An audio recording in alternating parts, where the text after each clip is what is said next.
You are watching Access LaPorte County, Channel 97. Coming up next, the June 7th meeting of the Michigan City Common Council. More information for this meeting can be found at www.accesslaportecounty.org. Good evening, everyone. I want to welcome you to the Tuesday, June 7th, Michigan City Common Council meeting. President Angie Nelson is on her way back from Chicago, and she'll be here shortly. And Councilwoman Tracy Tillman is joining us this evening by Zoom. Angie is listening, but she will not be talking as she's driving. And before each council meeting, we always stand up and do the Pledge of Allegiance and a moment of silent prayer.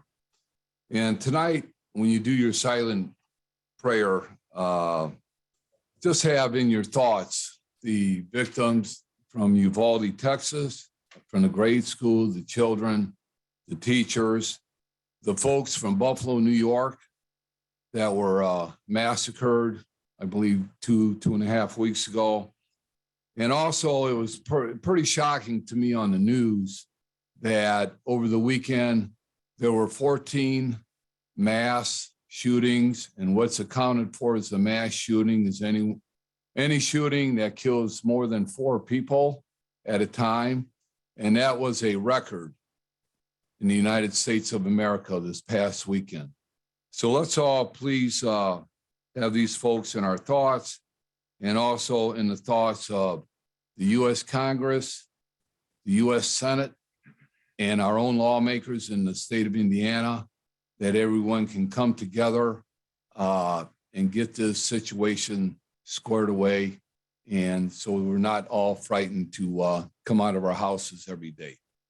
So with that being said, stand for a Pledge of Allegiance and a silent moment of silence prayer. I pledge allegiance to the flag of the United States of America, and to the republic which stands one nation under God, indivisible, with liberty and justice for all.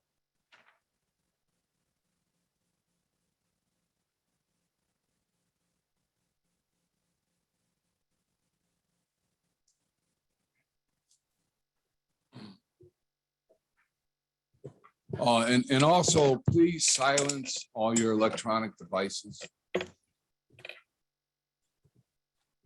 Madam Clerk, with that being said, please roll call.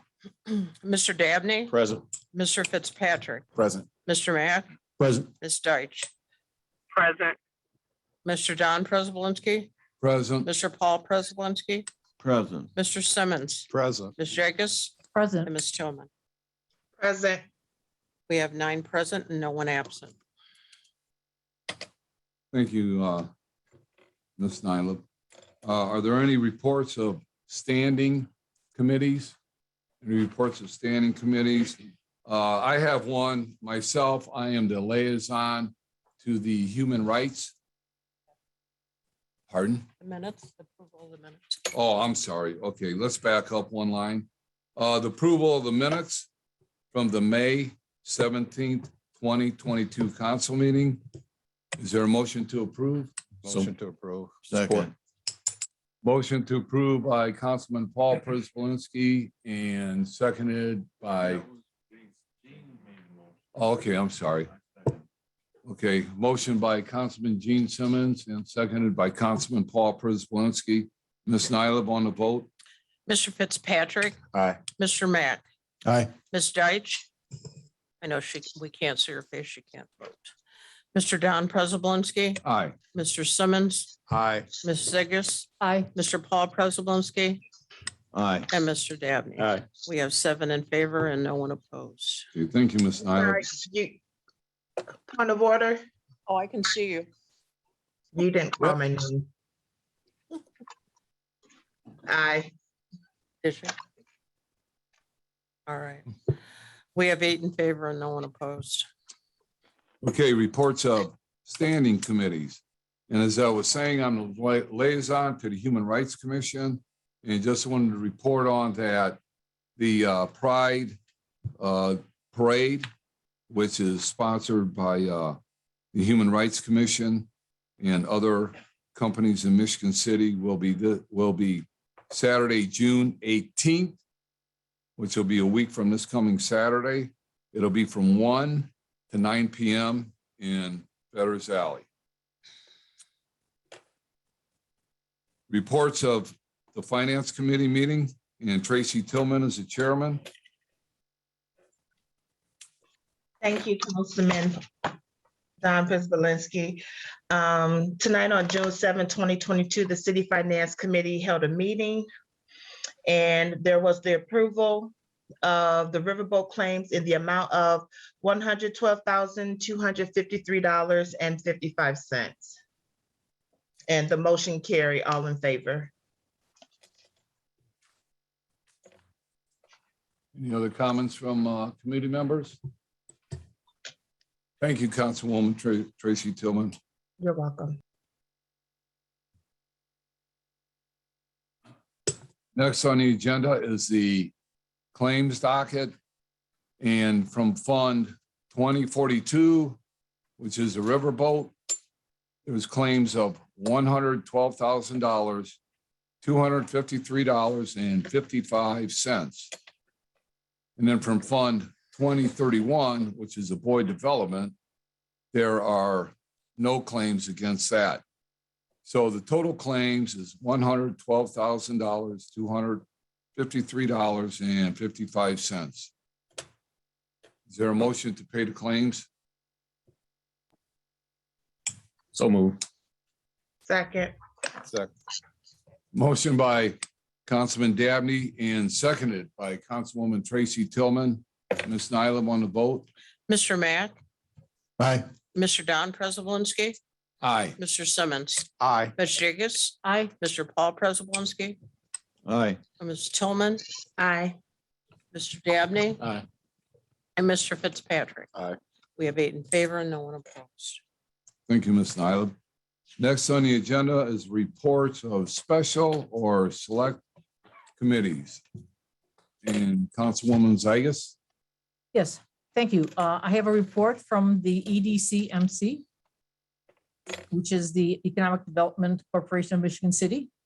They are having their silver anniversary gala and investment award set for July 21st at the Blue Chip Casino, Stardust Center. We are excited that 33 local company sponsors are coming. I'm inviting the EDCMC board to join us as a company sponsors this week.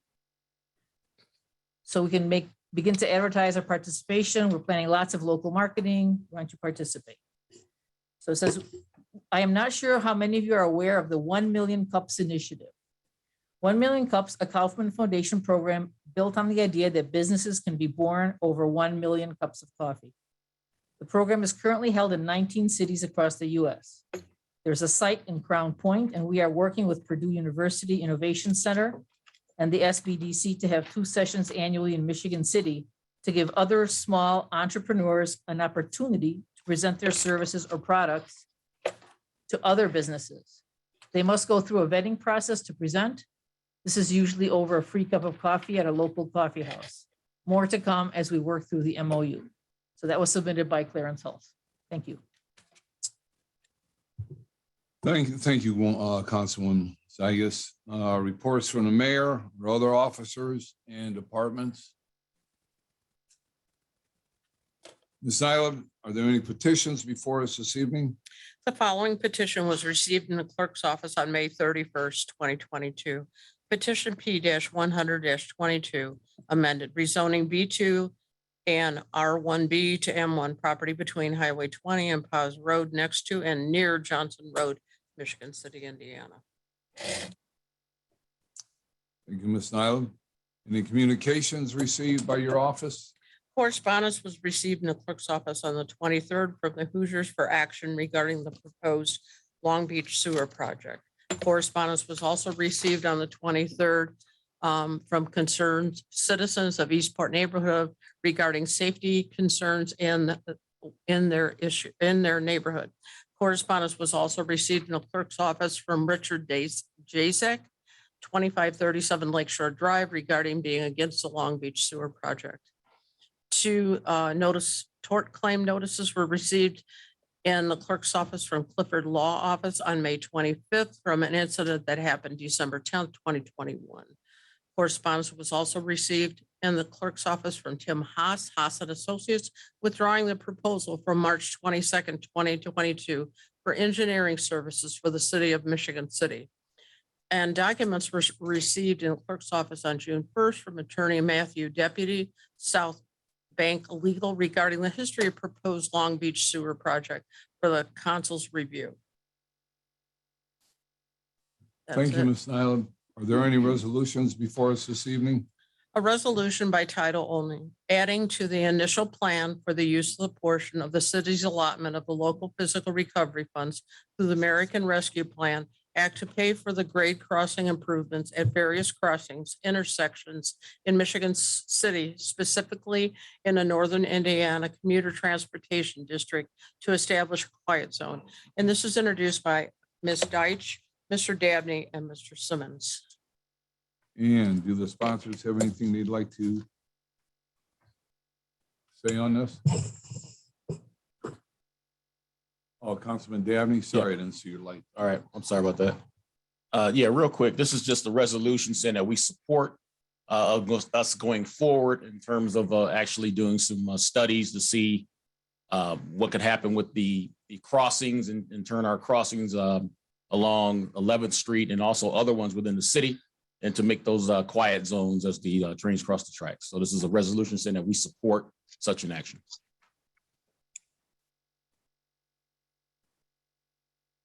The other sponsors have anything to say about the resolution? Anyone from the public wish to speak on this resolution? Anyone from the public speak on this resolution? Anyone from the public wish to speak on the resolution? Public comment is now closed. Any other comments from council members? Yes, Councilman Don Prisbalinski, if I may, I'd like to be added onto this resolution, please. As to, I am also in the agreement, this is something that will be needed throughout the community, which also includes parts of the Fifth Ward. Thank you. Ms. Nyland? Mhm. Yeah. Councilman Prisbalinski? Yes, I just want to remind the public and the council members of our lengthy discussion that we had on the going forward on this quiet zone, and that the discussion was brought up that other areas of the city also need to be examined, and that hopefully they will support that process. And hopefully the mayor will put money in the budget to start a study on some of these other corridors that go through town. Thank you.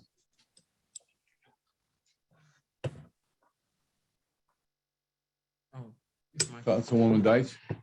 I move for adoption. Support. Okay, there was a move for adoption by Councilwoman Deitch and seconded by Councilman Dabney. Ms. Nyland on the vote? Ms. Deitch, Aye. Mr. Don Prespolinski, Aye. Mr. Simmons, Aye. Ms. Jigus, Aye. Mr. Paul Prespolinski, Aye. Ms. Tillman, Aye. Mr. Dabney, Aye. Mr. Fitzpatrick, Aye. and Mr. Matt. Aye. We have 9 in favor and no one opposed.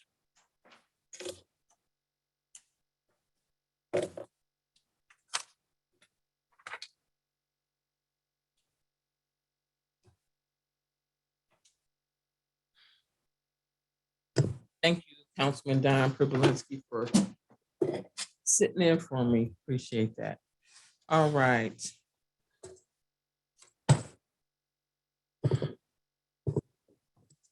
That was our only resolution for this evening.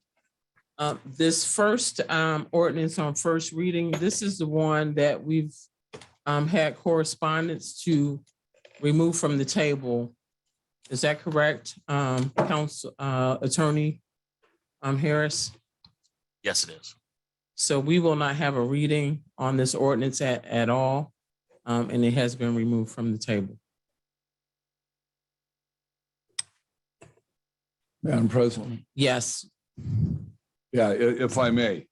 I would like to just comment on why this is being pulled. Okay, I know that there was supposed to be a grand announcement that Amazon is going to be coming to Michigan City. Pardon?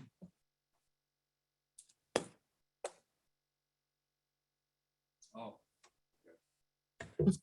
Sorry about that. I will take my comments back. All right. Again, this is removed from the table at the request of the Planning Commission not to move forward with the rezoning. Madam Chair. Yes, sir. Doesn't there have to be a request by one of the sponsors? to remove? I don't think there hasn't been a formal reading. So does it still have to go through that process? No, it never technically got there, so. Yep. Yep. So thank you again. So Ms. Nyla, first ordinance on first reading by title only. An ordinance on first reading by title only, approving additional appropriation in the budget of the ARP Coronavirus Local Physical Recovery Fund from highway rail grade crossing improvements to establish quiet zones on the South Shore Line owned and operated by the Northern Indiana Commuter Transportation District. And this is introduced by Ms. Deitch, Mr. Dabney, and Mr. Simmons. Are there any comments from the sponsors? Comments from the sponsor? Yes, Councilman Bryant Dabney. Yeah, this is just a follow-up ordinance to the resolution that I spoke about a few seconds ago in regards to putting up money to actually do a study for the grade crossings to make quiet zones throughout the city. Thank you. Any comments from the public? Any comments from the public?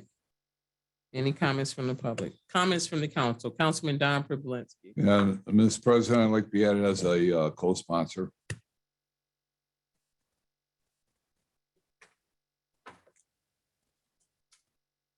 Any additional comments from the council? Yes, Councilman Paul Privilinski, and I'll get to you, Councilwoman Tracy Tillman. I thought that if I may, I have a question about the amount.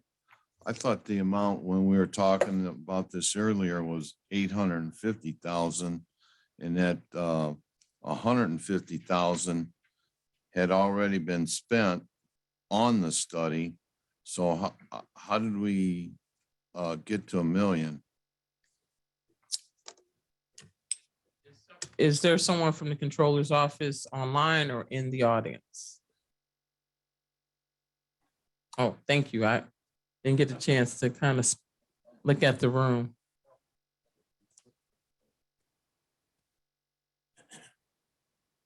Hi, good evening. Yvonne Hoffmaster, City Controller. I was given the amount of the $1 million. They said the preliminary engineering estimate was over 800,000. So to cover any increase in cost that may happen when this project is actually bid out, we're just appropriating the $1 million. That does not mean that we will necessarily spend all $1 million, but we wanted to make sure that there was enough money appropriated to cover the entire cost of the project. Thank you. Councilwoman Tracy Tillman. Thank you, Madam President. Again, I will also like to be added as co-sponsor to this ordinance. Thank you. Thank you. Any additional comments from the council? With that, without, Yeah, yes. just real quick, just to kind of piggyback on what the city controller was saying, when she talked about us appropriating $1 million, that's encumbering $1 million. And then if the funds, if like you said, if it does come out to the 850,000, as Councilman Paul Prespolinski said, the extra money just goes right back into the ARP fund. So that's how it works. Thank you. This will be held over for second reading. Ms. Nyla, first ordinance on second reading.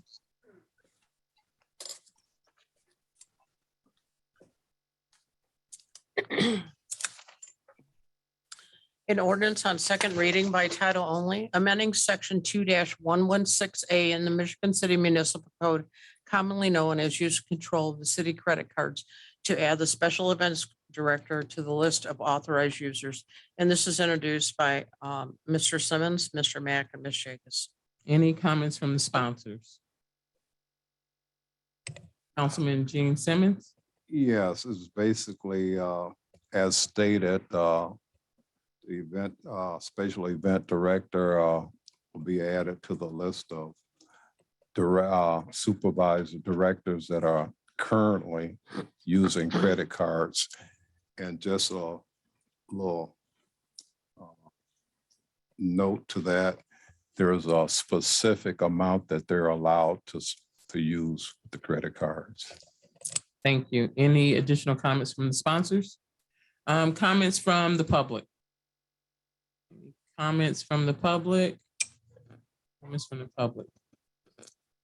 Comments from the council? Councilman Sean Fitzpatrick.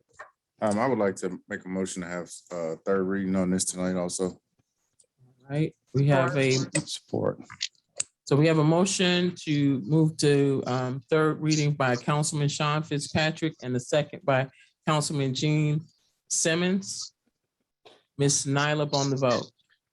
Mr. Don Prespolinski, Aye. Mr. Simmons, Aye. Ms. Jacobs, Aye. Mr. Paul Prespolinski, Aye. Ms. Tillman, Aye. Mr. Dabney, Aye. Mr. Fitzpatrick, Aye. Mr. Mack, Aye. and Ms. Deitch. Aye. We have 9 in favor and no one opposed. All right, we're still on second reading. Any additional comments? All right, Ms. Nyla, please read this ordinance on third reading. An ordinance on third reading by title only, amending section 2-116A in the Michigan City Municipal Code, commonly known as use and control of the city credit cards, to add special event director to the list of authorized users. And this is introduced by Mr. Simmons, Mr. Mack, and Ms. Jacobs. Any additional comments from the sponsors? Comments from the public? Any comments from the public? Comments from the council? Motion to approve. We have a motion by, Second. no, this is on third reading now. We have a motion by Councilman Sean Fitzpatrick, second by Councilman Paul Pripolinski. Ms. Nyla on the vote. Mr. Simmons, Aye. Ms. Jacobs, Aye. Mr. Paul Prespolinski, Aye. Ms. Tillman, Aye. Mr. Dabney, Aye. Mr. Fitzpatrick, Aye. Mr. Mack, Aye. Ms. Deitch, Aye. and Mr. Paul, Don Prespolinski. Aye. We have 9 in favor and no one opposed. Thank you. This has passed. Going back to our ordinance on second reading, Ms. Nyla, the second ordinance by second reading by title only. An ordinance on second reading by title only, an ordinance of the Common Council of the City of Michigan City, Indiana, approving the establishment of a separate schedule of rates and charges by the City of Michigan City, Indiana Sanitary District for owners of property of the users located in a portion of the town of Long Beach, Indiana, previously incorporated into the City of Michigan City, Indiana's Sanitary District. And this is introduced by Mr. Dabney, Ms. Jacobs, and Mr. Don Prespolinski. All right, are there any comments from the sponsors? Yes, Councilwoman Delia Shigas. Yes, so since this ordinance was written and submitted, there were additional funds found for this project, and that will result in recalculation of rates. And so I don't believe it's going to go forward in this form. What's your comments? All right, any additional comments by the sponsors? No? All right, any comments from the public? Let me share with you. I know that we held a workshop here last week. We are going to actually at 2 minutes and 30 seconds. Can you somebody raise their hand? That's your maximum, because 3 minutes to speak. We've received numerous emails from all of you on both sides I will share with this too. I would like to share this with all of you. Bully tactics on either side are not welcome or appreciated by any citizen. Civil discourse is important, and no one should feel threatened, and no one should be threatened by anyone because of how they feel about a passionate issue. And let me state that, because I will say for the record that I do not appreciate personal attacks, and we will not tolerate that this evening. And I just want to make that perfectly clear. I understand, you know, the longevity and the impact, the financial impact, but I do want to make that perfectly clear, because it's not warranted by anybody up here on this council or any of you who are neighbors. So I just want to make sure that we all understand that as you come to the microphone. We've heard a lot of information in the last 3 weeks, and we appreciate all of the information that we've received. So I just want to say that for the record, and I will open it up for public comment. 3 minutes is the maximum. Yes, Madam Jewel. President, just for the benefit of a little bit of background, I want to make sure the procedural posture of this is accurate. I think it's true, as Councilman Jiggis said, that there are some additional funds that have been identified. I don't know that they've been fully approved. I think there is the potential of some additional funds, and that may result in a rate recalculation that could be available within a week's time or so. But from my conversations with Attorney Meyer, I think that's the current status of it. So I'm not correcting you, but I think that's just so that the public is aware. Yes. That's where things stand. And I think it's important to note too, that the Sanitary District Board did table their final decision. And that's where they stand with that as well. So just wanted to make that. Yes, and I did have correspondence with Attorney Jim Meyer asking for the time frame for the recalculation, and they may have something by the week's end, but they still have to bring it before the Sanitary Board to be approved before those rates would be modified in this in the present form of this ordinance, as my understanding. All right. Comments from the public? Yes, you can come to the microphone. Yes. And all we need you to do is state your name and address. And at 2.5 minutes, you'll get some type of sign from someone to give you a heads up to start wrapping up. Once again, thank you to the council members for allowing me to address you this evening. As you well know, you've heard the comments. Can you please state your name? and Oh, I'm address for sorry. the record, please? Name is Robert Rule. Reside at 2901 Lakeshore Drive in Long Beach. Thank you. You have 3 minutes. Pardon? Oh, okay. I want to just clarify that this, for the most part, isn't a dispute amongst most of the property owners as to whether sewers make sense or are the ultimate answer. They may well be. The issue here and the real grind is the manner in which this project was proposed and propelled through the town council.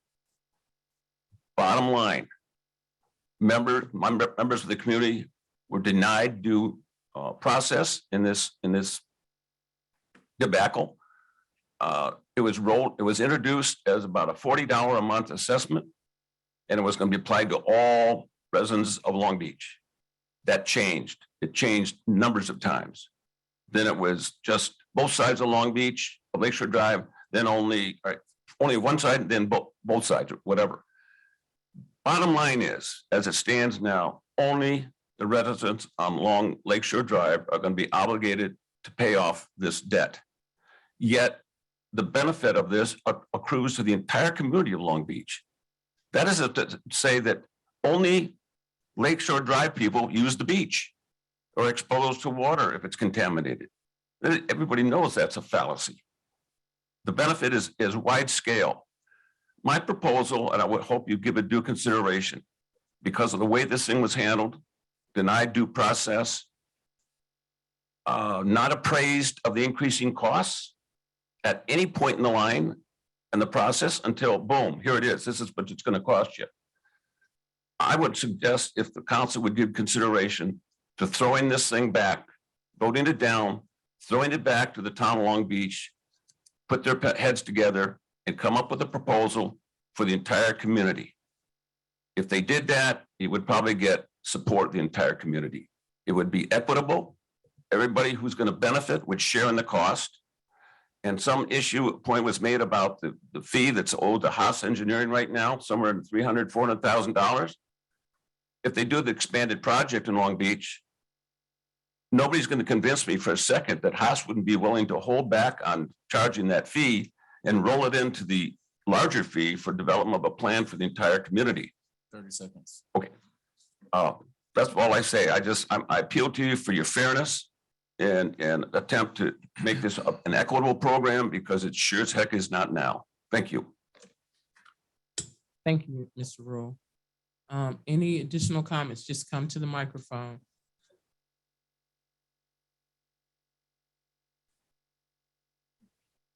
And state your name and address.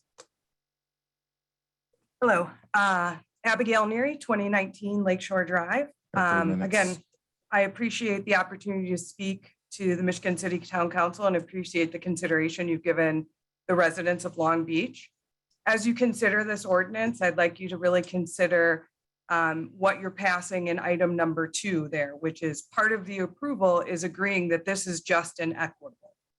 This is neither just nor equitable.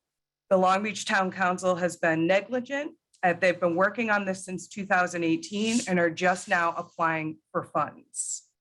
At the November 16th, 2021 Long Beach Town Council, it was stated by a Long Beach Town Council member when asked by a constituent if they have applied for funding, the response literally was, "It is too much paperwork." This is not hearsay, this is on recorded video. Part of the approval also says that this will reduce pollution in Lake Michigan. The evidence produced by the EPA shows no evidence that Long Beach septics are causing pollution.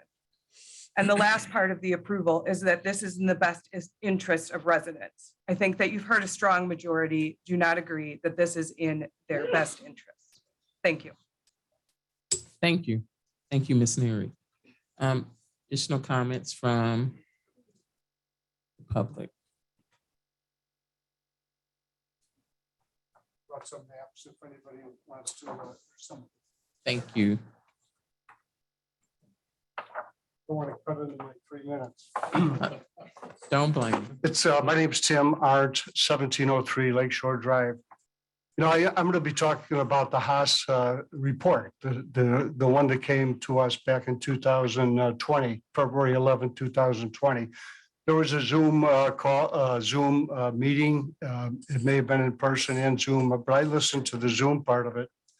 And I remember the Haas engineer who gave a very good, concise report of the plan that was going to be for Long Beach.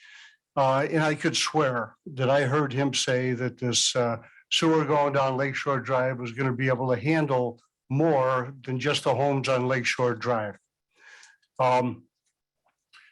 Ever since that time, every council meeting we've had, every question opportunity we've had to bring it up at our Long Beach Council, they backed off from that statement, saying that the Long Beach Lakeshore Drive sewer was only going to be for the Lakeshore Drive homes, and that something was going to be done for the other homes on the south side of Lakeshore Drive at some point in the future.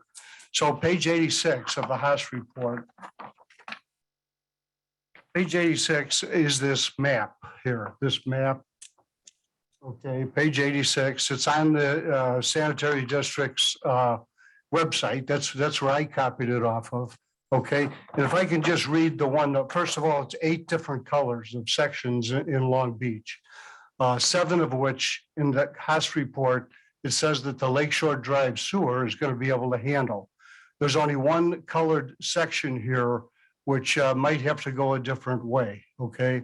When I looked at all the different notes on this particular plan, I could only count in the future possibly 400 homes that might have to go a different direction than the Lakeshore Drive sewer, okay? Yet only 300 of us or 260 payers are being asked to pay for this entire sewer.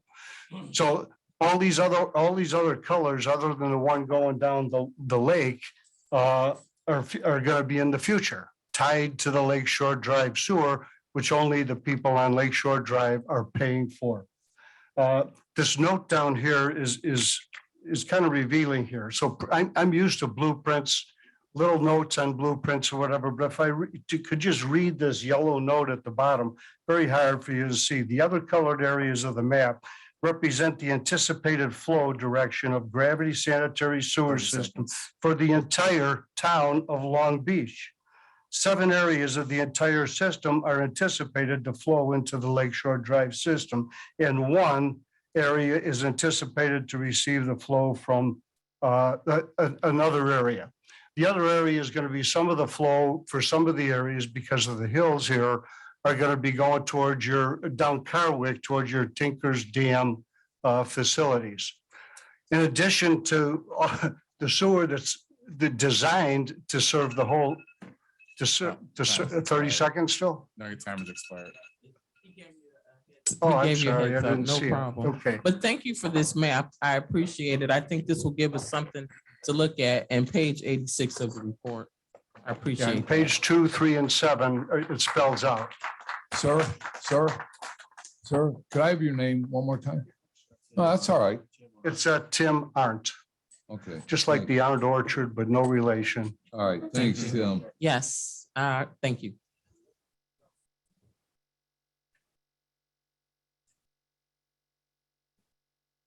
State your name and address. Sure. Pat Clifford, 2216 Lakeshore Drive. You have 3 minutes. Sure, thanks. Thank you to the council for the opportunity to speak today. This is a repeat of my comments from the workshop, but I'm not quite sure how it all works, so I'll repeat the message. I'm here today to speak in favor of the Long Beach Sewer Project. I commend the Long Beach Town Council for having the vision and foresight to improve the town's infrastructure and pursue and recommend the sewer project for the town. I ask the Michigan City Council to approve the sewer project as well as a necessary step in the development of the infrastructure for Long Beach.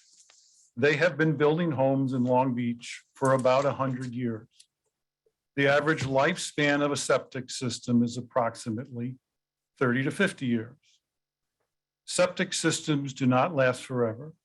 Through no fault of any homeowner, septic systems fail. Septic fields outlive their useful life, after which the effluent from the septic system runs off the property, and yes, possibly into Lake Michigan. The homeowner then has to revert to pump and haul of the septic tank. So statistically speaking, we are on borrowed time as the failure of septic systems is looming beneath us. Even if a homeowner were able to replace their septic system, one of the requirements is that the property have enough undisturbed soil on which to locate a new septic field. For all but the largest lots, this is not possible. The homeowner would again be subject to pump and haul. When compared to the monthly cost of a sewer system, the monthly cost of pump and haul is more expensive. The bonds for the sewer project will be paid off over time. The cost of pump and haul will be forever. And while it might be enticing to pause the project, really there is no time to pause. The time to have built this sewer project was probably 20 years ago. The second best time to do it is now. Let's leave the town better than we found it. Thank you for your time and consideration. Thank you, Mr. Clifford. Any additional comments?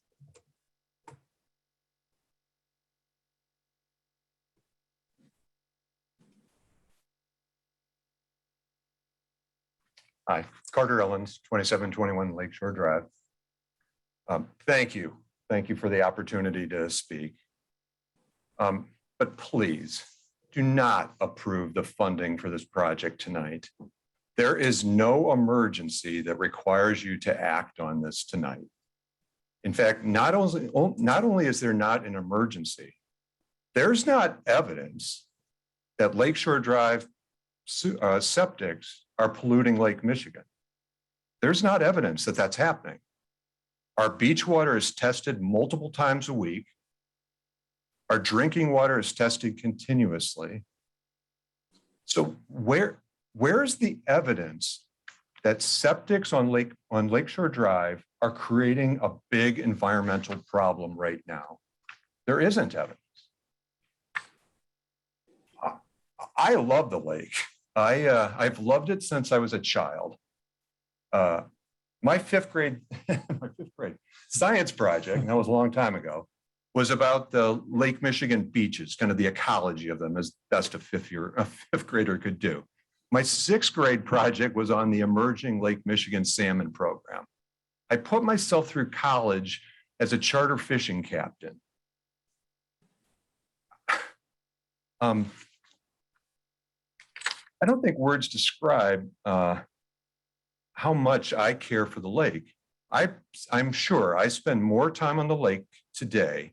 I eat more fish from the lake than anyone in this room.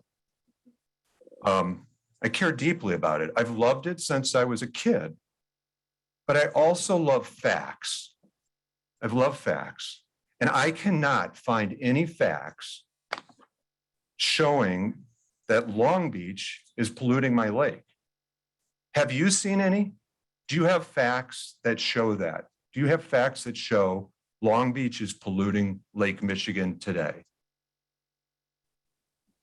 So please do not believe there's an urgent environmental issue. Just because people say there is does not mean there is. Demand to be shown evidence before making up your mind. Hold a public hearing. Bring in experts. Bring in experts who can help you guys understand the facts. Help us all understand the facts so your decisions can be based on those. This topic's new and you're busy people. Take time, give yourself time to understand the core issues and time to separate fact from fiction. There's just no current emergency requiring you all to act tonight. 30 seconds. Yep. And that's, I'll cut myself off there. I thank you. I thank you for listening. I thank you for caring and for considering. Thank you very much. Thank you, Mr. Ellens. Elens.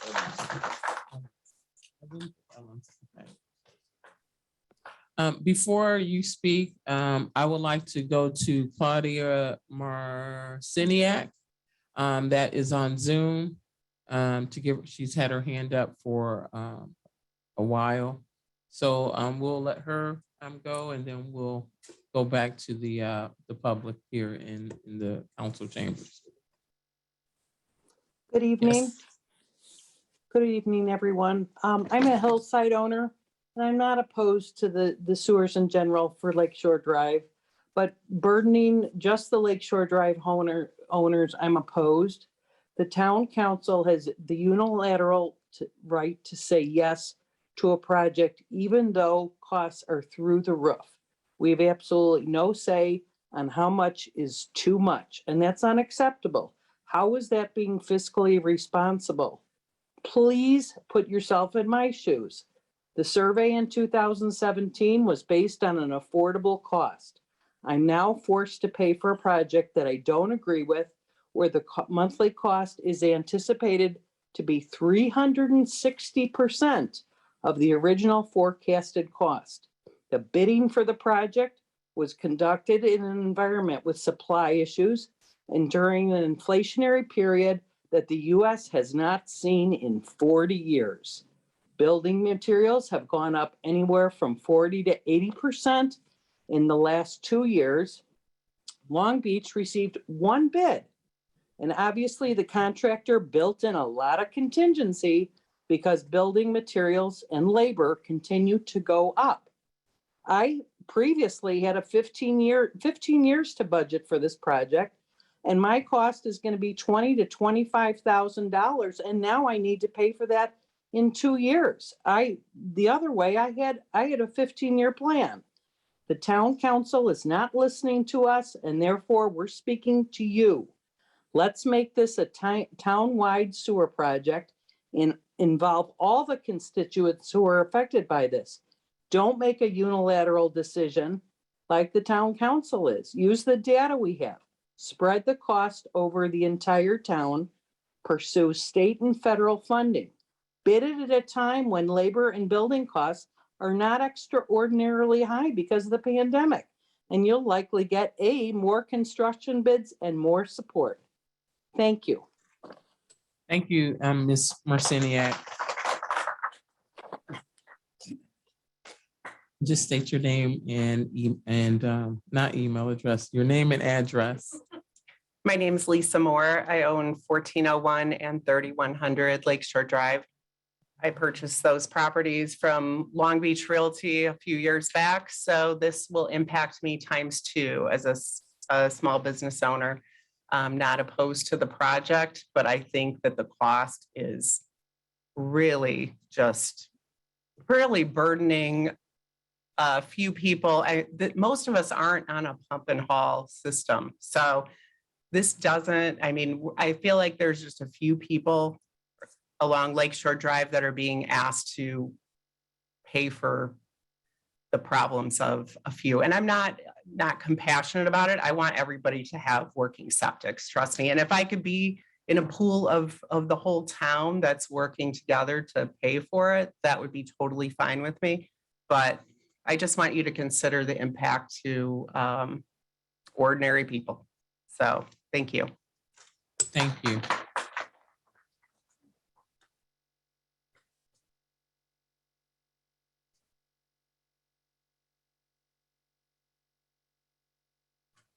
My name is Mary Fox. I live at 1529 Lakeshore Drive. My mother is the primary property owner, and I am representing our family.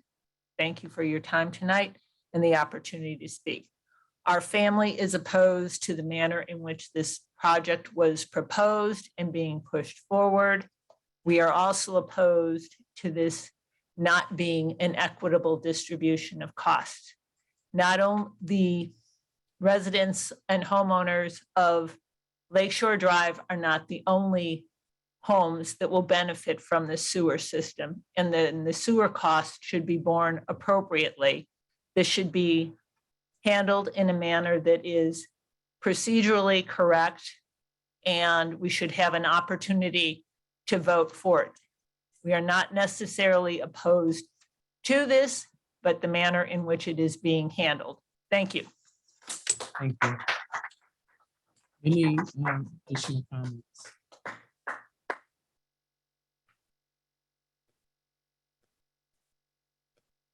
Careful over there, looks like a safety hazard. Good evening, Brian Gross, 830 West 6th Street, Michigan City. I guess to start off with, there are houses in Michigan City that currently do not have city sewers, sanitary sewers. And for Michigan City to be, and I understand it's not going to cost Michigan City residents anything for the construction. Once it's built, Michigan City is going to maintain the sewer pipes and the lift system. I think that's a mistake for Michigan City and the other residents of Long Beach on Lakeshore Drive, which I think is about 390 houses, to bail out 12 failed septic systems for $12.5 million. That comes out to about $1 million a house that they're bailing out, that their neighbors have to bail out. I would rather see Michigan City not be involved in that until Long Beach comes up with a total comprehensive plan for putting sanitary sewers in the entire town of Long Beach. Thank you. Thank you, Mr. Gross. Any additional comments from the public?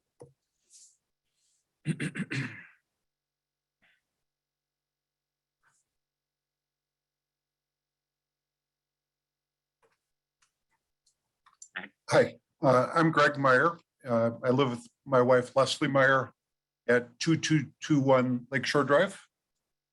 We do not support the sewer project as proposed. As Mr. Rule and others have alluded to, I think there is broad support for sewers in Long Beach, but not for the project as proposed. The current project as proposed is not supported by the majority of the citizens of Long Beach. There have been prior hearings at the Michigan City Sanitary District where over 75 letters were received against the project, 4 were received for the project. In addition, over 122 signatures were received against the project. So there is not a majority support for the project in Long Beach. The anticipated cost of the sewer to residents is unreasonable. For my home, it equates to about a 40% increase in my property taxes every year for the next 25 to 30 years. So the increase in my water bill would be the same as my property taxes going up 40%. Before this project proceeds as planned, it should be voted on by the citizens of Long Beach. Thank you very much. Thank you.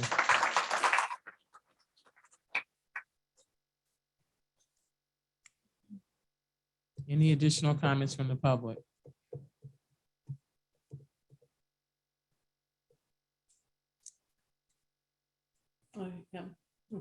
Thank you for hearing us. My name is Jennifer Schnefke. I'm at 2030 Lakeshore Drive. It's my parents' home. I reside in Fishers, Indiana. I just want to state from the average homeowner, we are not wealthy Long Beach people.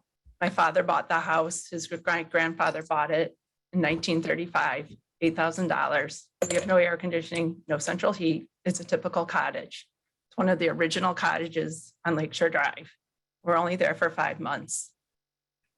My parents are 89, and this has caused unbelievable stress to them. My dad is about to just have a stroke, a heart attack. The thought that he was gonna leave his children a cottage that's been in his family for years, and now we can't afford it. $300 a month, maybe not a lot to some people. Yes, there are big $1 million houses on the lake. Not everyone on Lakeshore Drive is a millionaire. We will lose something that's been in our family for years because of this. It needs to be thought through. There needs to be more funding. Everyone loves the lake in Long Beach. I've been coming up here for 52 years. And if we lose our home, 16 grandchildren, 6 great grandchildren, and 5 children, because we cannot afford the $300 more a month, plus the hookup, plus all the other things. I think we need to just take a step and think of the average people, not some millionaires or whatever you guys may think of the Lakeshore Drive people. We love we've been going to Long Beach our whole life, and this has caused, I am emotional because it's so upsetting for my family and my parents who have been here for years. And the cost is just astronomical. Yes, we do want to protect it, but there's no proven facts right now that our septics are leaking.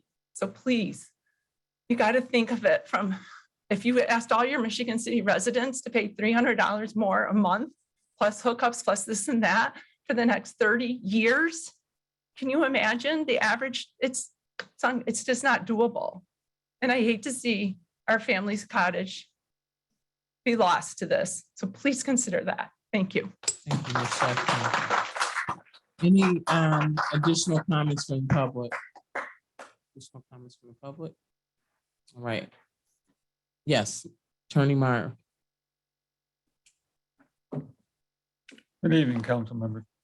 I just wanted to confirm what your attorney Harris mentioned earlier, that we had that discussion about the fact that there is now going to be a subsidy provided by the SRF, the state, for this project, which will result in the rates going down but requires the financial consultant to recalculate the rates. And therefore, as he mentioned, as Jewel mentioned, excuse me, the board itself did not approve the rate resolution because it has to wait until it gets the final rates. And at that point in time, would forward those to the council if they approve it. So at this point, there really are no rates before the council to approve. And thus was my recommendation, and is my recommendation, that the council defer action because the rates that are in the current ordinance will need to be revised downward for you to consider them. And your rules typically don't allow amendments other than on second reading, not on third, I should say. So the simplest way to accomplish that is to have it ready for second reading at your next council meeting. In the between then and now, there will be a rate recalculation. I believe the board will have a special meeting, vote on those. Assuming they pass them, you will have the resolution with an amended ordinance with a rate amended capital charge sheet that you can then consider. The only other thing I will point out is that a lot of people here have complained about the town council members. The town council are the elected representatives of the citizens of Long Beach. There has been no evidence provided by anybody that if election was held tomorrow, that the members would change it. This was an issue in their last election. So the elected representatives in our form of government, representative democracy, speak for the town. And until they have different members of the town council, I don't know that there's any reason why anybody would believe that they would change the plan. Timing wise, the only thing driving the timing is the state wants to close, has said we have to close on this loan before July, end of July. So if that doesn't happen, then the opportunity for the SRF loan and the 2% interest rate goes away. You can reapply, but there is no guarantee that you would get it. Plus, there's no evidence that you would, that the project would receive financial contribution that we're talking about at this point. So thank you, Attorney Meyer. I will say, yeah, we're closing public comment, but the only other thing that, yes. Oh, you have one online. Yes, we have one online. I will say that I know there was no public comment at the the last special meeting, and it was 4-0, and they tabled 2 items, and they passed 2 items. One item, passed 1 item, and tabled 2. Comment online, and I can't see the last name. Christopher D'Amato, if you would state your name and address before you speak. Yes, hi, good evening, everyone. Thanks for the opportunity to address the Michigan City Council tonight. Christopher D'Amato, property owner at 1805 Lakeshore Drive. It's on the north side, the uphill side of Lakeshore Drive. I echo all of the sentiments that were shared by those owners who are also opposed to the current project in its current form, and particularly those heartfelt concerns about folks actually losing their homes and families losing their places. I'll just touch quickly on a couple of areas. The question about the actual public benefit and need. While there are some homes that are facing pump and haul orders, it is estimated that more than 95% of the systems on Lakeshore Drive are functioning. And as another speaker cited, there's been no evidence, clear evidence established that contamination of Lake Michigan is actually occurring based upon failed septics on Lakeshore Drive. It's also true that while those pump out orders exist, those same homeowners will have the ability to repair, replace their septics pursuant to Indiana Code Section 16.41-25 et sec, which takes effect on July 1st, 2022. As such, the claimed public need to construct the project in order to remedy these impaired systems and prevent future lake contamination is questionable at best. And they may be more cost effectively mediated through repair and replacement on a system-specific basis. To construct this project and mandate that all the Lakeshore Drive homeowners pay for it and connect to it is not the least restrictive or cost-effective method of remedying the claimed risk. Repair and replacement of the failing systems clearly is the quickest, clearest, and most cost-effective method for addressing the purported risk. In addition, the future contamination of Lake Michigan water may occur as septic systems age generally. And another speaker raised this point. Contamination is not limited only to septic systems located on Lakeshore Drive. Any septic systems which are experiencing some sort of failure potentially could contaminate the water. If the Lakeshore Drive project is truly about the claimed public benefit of protecting the environment, then it should be expanded to include the entire town, and the cost should be borne by all residents who are supposedly receiving said public benefit. Secondly, the Lakeshore Drive project's been under consideration since approximately 2018. 30 seconds remaining. It is only during the last few weeks, literally in the 11th hour, that formal costs have been published to town residents with an estimate that is $13 million, a price that is 300% greater than the highest previously shared estimates. It's important to note that all times during which the town purportedly surveyed the public concerning their interest on the project, the cost estimates that they were using were 300 to 600% lower than the most recent cost proposals, which were only just provided. That is not an opportunity to be heard. And Thank you, something. Mr. D'Amato. Thank you for your consideration. We urge you not to move forward with this project. Thank I you. saw two other individuals that, Mr. Anderson, and it was one other person that stood up when Mr. Marsh stood up. Okay, so, yes. Tim Anderson, 2961 Lakeshore Drive. I didn't plan on speaking tonight, but I just cannot let the continued misinformation flow. And this is an example of how this project has gone from the beginning.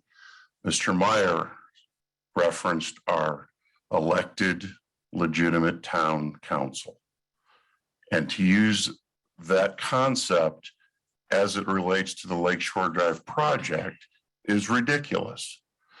Lakeshore Drive has a resident voting population that at best is approximately 60% of the homes on Lakeshore Drive.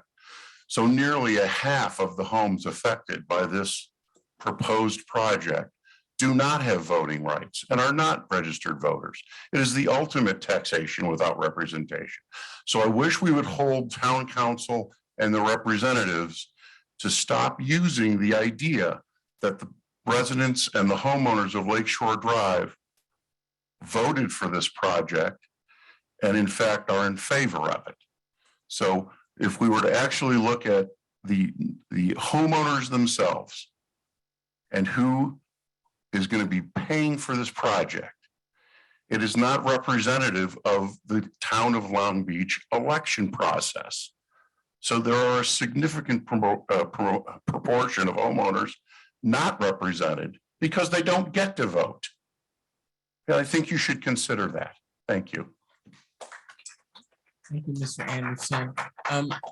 Gentleman already spoke, so we won't have any additional, is there any additional comments? Yes. And that will be my last time asking, so.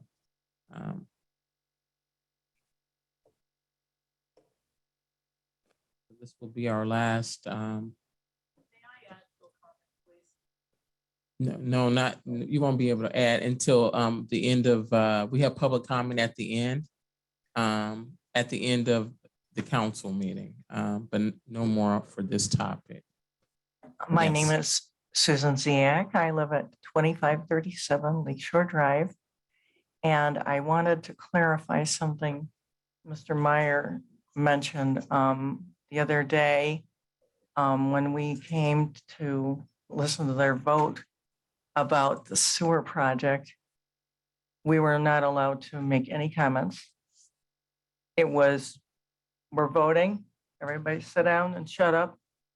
And, oh, I got a little rescue. Maybe with any luck, we will get $1 million for this project. Where's the other 12? I mean, this is like a drop in the bucket. It's just like, is he not in a real world of finance? $1 million for this almost $14 million project, it's nothing. So that's gonna make everybody's rate go down? Seriously? What, a penny? This is just bizarre to me. I'm sorry, I do not understand this, but with any luck, you will do the right thing and vote against the sewer project because it's a huge burden. Probably our property alone, our septic system is in the backyard. It's way back and way down. I don't know how that could possibly be leaking in the lake, but that's what some of these people are saying. And it might be, we got an estimate, it would have to be at least $50,000 to get it from the street all the way down Hermione, all the way in the backyard and go way down and disrupt our walls back there and all the landscaping. We've done our landscaping in sections because we couldn't afford to do it all in one. We've been doing it 10 years and another 10 years and another 10 years. We don't have the money to do this kind of project. So with any luck, you will understand that we can't afford to do this. And I don't really think that people should be run out of their homes just because they can't afford to do it. Thank you. Thank you. Council comments. Council comments. Yes, Councilman Paul Privilinski. Well, as stated before, I do appreciate all the information at our last meeting that has surfaced, and I think that, and hopefully all the council members, I believe, are listening, that this can be remedied in July with the new legislation. And the way I see it, that is plausible for these homeowners that they won't have to pump and haul. But I just want to ask a question, if somebody could answer it for me, because I heard a rumor. And is there anybody here from the town board? Well, I'm going to ask it anyway.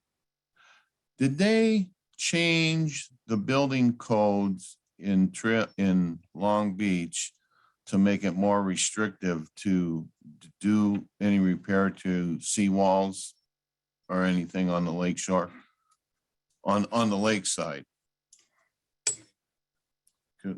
Well, what I would suggest is that I'll just send an email directly to the town board and just ask the question. But my thing is this, is that I'm totally, as we talked before, blindsided by this. I can't even imagine I'm here voting on a project in Long Beach. Because when I left office, there was a proposed sewer project on the Lafayette Southside Sewer Project that an $8 million tunnel was put through under 11th Street, and it sits there now, non-used, and they're paying on the tunnel, the Michigan City Dark Tunnel. They're still paying on that bond. But people in my ward do not have, and it's a big portion of the ward, and it'll go into the 5th ward also. They've spent the money on your engineering. They didn't do one thing, no engineering in the 2nd ward, nothing in the past administrations and this administration. But what I will say is this, is that 2 weeks before Mr. Cuss left the sanitary district, I asked him, why has this project not taken place? Why hasn't the engineering taken place? And he told me that because we don't get any complaints anymore. And I say, how can that be if you're getting complaints on people's backing up because of low spots in the system, because they're still on combined sewers over there, combined sewers. They capped up a lot of the inlets. They capped them off, but the problem still exists because these are combined sewers.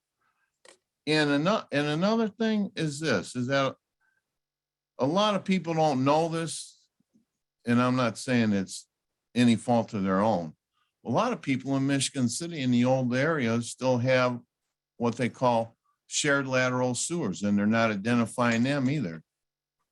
There's a lot of things that should be done that I consider the citizens of Michigan City before we reach out into other entities to do something in those entities. And I don't know who forwarded this project, but I will tell you this. I didn't know anything about this project until I saw this thing on the schedule. I don't go to every sanitary board meeting, and I don't go to every water board meeting, and you can't catch them all. But what I'm getting at is this. In 1 minute. I cannot believe, thank you. I cannot believe that we're sitting here when I have residents that need their sewers separated and they need their stormwater removed. And I think, but it behooves the administration to tell the sanitary district to get on the ball and get the project going, because we got an $8 million sewer, $8 million tunnel to nowhere. Thank you. Thank you. Councilwoman Delia Jigas. Yes, I'd like to move to table till the next meeting at 6:21. Second. We have a motion on the, to table this to June 21st by Next meeting. Councilwoman Delia Jigas and a second by Councilman Don Privilinski. On second reading. Yeah, table it on second reading. Thank you. Ms. Nyla on the vote. Ms. Jagus, Aye. Mr. Paul Prespolinski, Nay. Ms. Tillman, Nay. Mr. Dabney, Aye. Mr. Fitzpatrick, Nay. Mr. Mack, Nay. Ms. Deitch, Aye. and Mr. Don Prespolinski, Aye. and Mr. Simmons. Aye. We have 5 in favor and 4 opposed. Madam President. Yes. Yeah, I do have a question, and this may be a question for the council attorney also to get an answer on this. And I realize that we tabled the ordinance, and Councilwoman Zigas wants to table it till the next council meeting. But could the council vote on to extending that and to put some other type of demands on the table besides just canceling it and then bringing it back off the table just to see if this, I think this $1 million grant is coming back? Are you referring to this meeting or the next meeting? What action can you take this meeting or? Yeah, no, this meeting. No, you wouldn't be able to Okay, impose any other restrictions. The only thing before you is the ordinance as it is. all right. So the motion that was made to table it till the next meeting, that's what was adopted, and now it's a final action taken. Okay, thank you. Thank you. All right, Ms. Nyla, the next ordinance on second reading. An ordinance on second reading by title only, approving additional appropriation in the budget of the local income tax, formerly known as CEDAT Fund for on-call engineering services with Haas and Associates. And this is introduced by Ms. Jigas. And before we do that, if anyone would is not planning to stay, you can, if you want to leave now. I don't want to interrupt the rest of the meeting by a mass exodus. So if we can do that now, just to give us a moment to get some business done. Thank you. Unless you want to stay to the end and make a few more comments. You're welcome to do so. We would love to have you. You don't have to leave.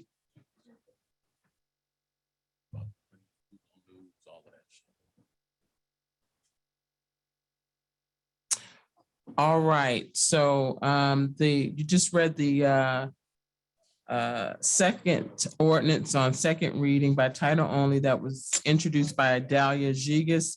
Does the sponsor have any comments for this ordinance? Yes, I'm pretty sure that most of you got a copy of the letter, but I will say that the Haas and Associates have withdrawn their offer to do this engineering. So I would like to remove my name from this ordinance and let it go. All right, so this ordinance, the sponsor has removed her name. Is there anyone who would like to pick it up, knowing that the Haas and Associates will no longer do the work? With that being said, this ordinance will be removed from the table.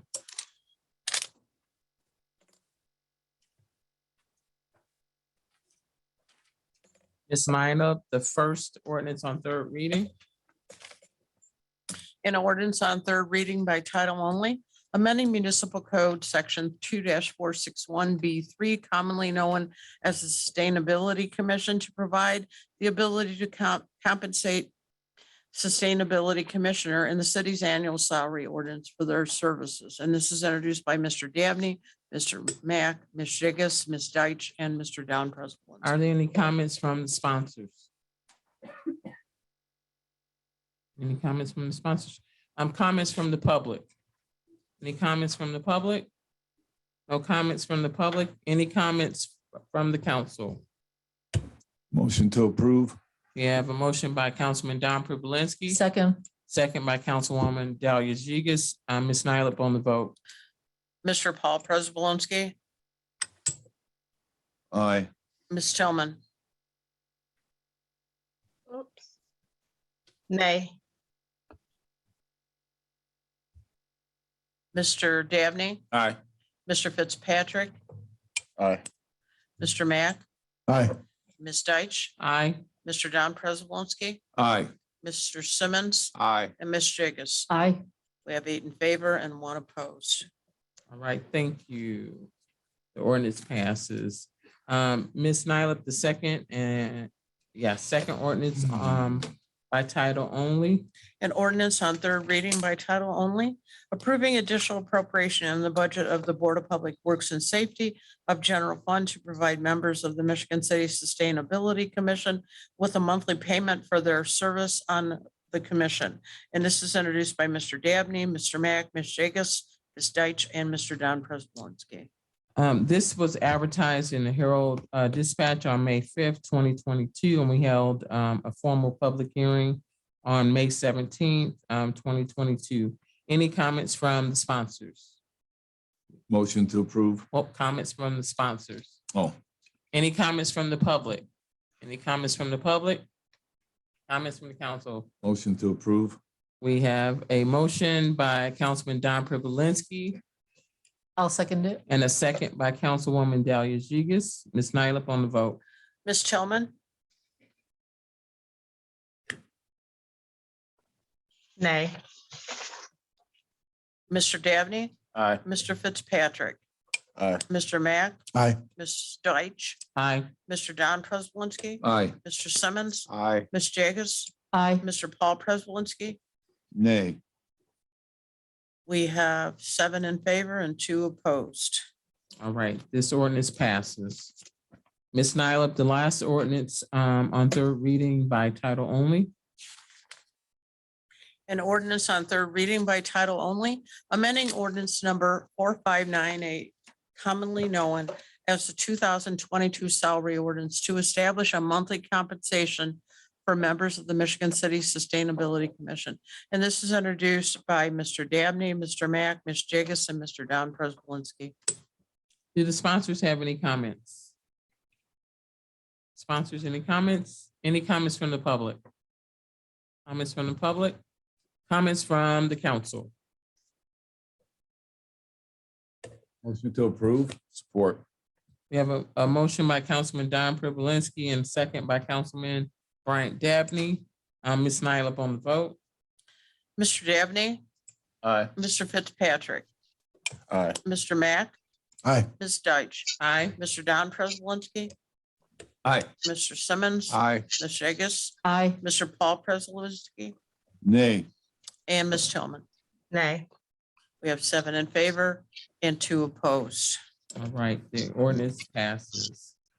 We on new business, we have Mayor Perry is requesting the advice and consent of the mayor, the members of the council regarding his appointment of Ms. Dahlia Jigus to the Michigan City Tree Board. We received that from him on June 1st, and the term beginning immediately and expires 8/1/2025. Yes. Madam President. Yes. Can we suspend the rules and go ahead and have nominations so we can vote Ms. Zegas on? Yeah, I think because it's advice and consent, all Oh. we have to do is vote on it, Oh, okay. right? Yep, Yes, that's correct. yep, Ms. Nyla on the vote. Mr. Fitzpatrick, Aye. Mr. Mack, Aye. Ms. Deitch, Aye. Mr. Don Prespolinski, Aye. Mr. Simmons, Aye. Ms. Jigus, Aye. Mr. Paul Prespolinski, Aye. Ms. Tillman, Aye. and Mr. Dabney. Aye. We have 9 in favor and no one opposed. All right, thank you. Congratulations. So on unfinished business, I know that Councilwoman Tillman has been working with Attorney Harris on the social status bylaws, and so we're still working through that process. There's really nothing else to add to the unfinished business, so I will open it up for comments from the public. Just state your name and your address and keep it to 3 minutes.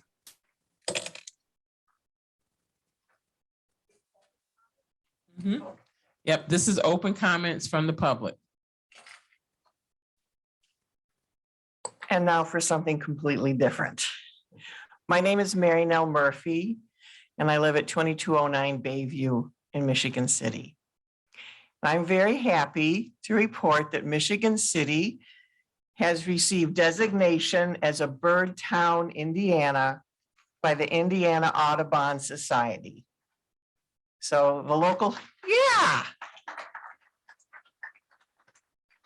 No funds needed, no contention, no votes needed.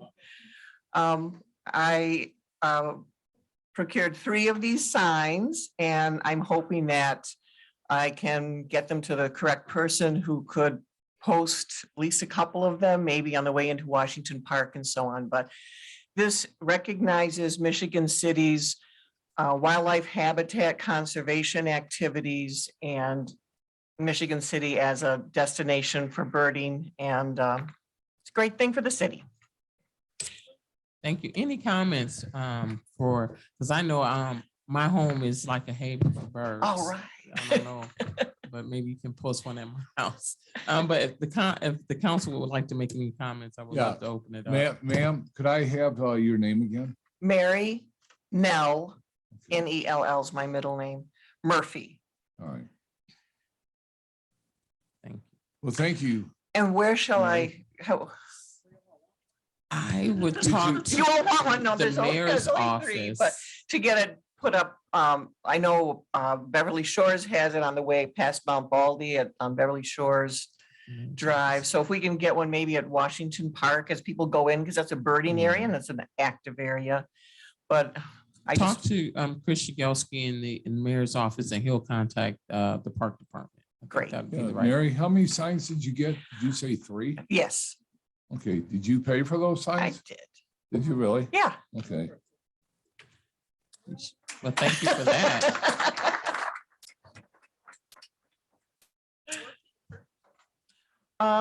Well, I could get more for the city. They're $50 a piece. So I sent in the application, which was $100, and then they give you 1 sign. And then I said, I want a couple more. For our great town. Yeah, we appreciate. But that. yeah, let me know if I can, if you want more than that. Yep. Have it on every street would be great. Thank you all for your Thank you. support for wildlife preservation. Thank you. Thank you, Mary.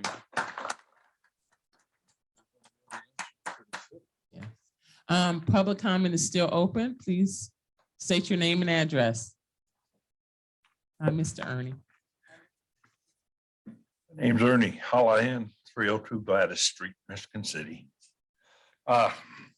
Just a little comment on Long Beach. I'm very disappointed in their council. I don't understand why it's pawned off on Michigan City. That's terrible what their council is doing to them.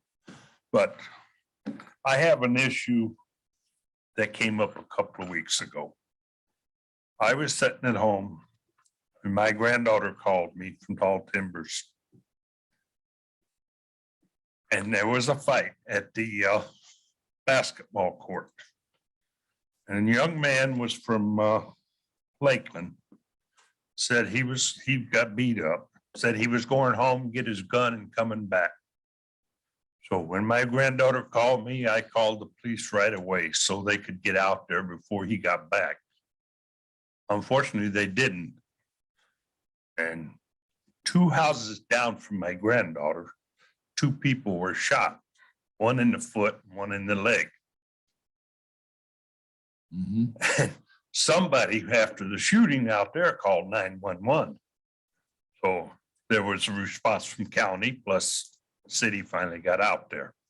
But the way I feel is when I called, they had plenty of time to get a squad out there before the guy got back with his gun and shooting people.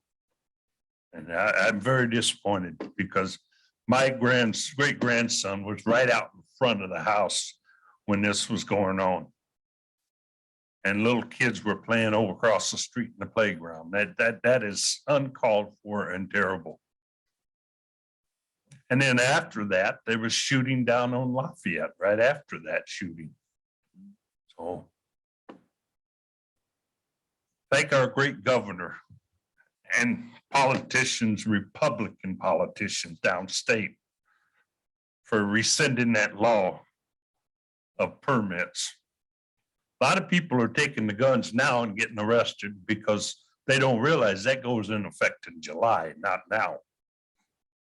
So I'm sorry, but it's just discouraging to me. People don't need to get shot. It's just, that's not the answer to a fight. I got beat up when I was younger. I went on. I accepted it.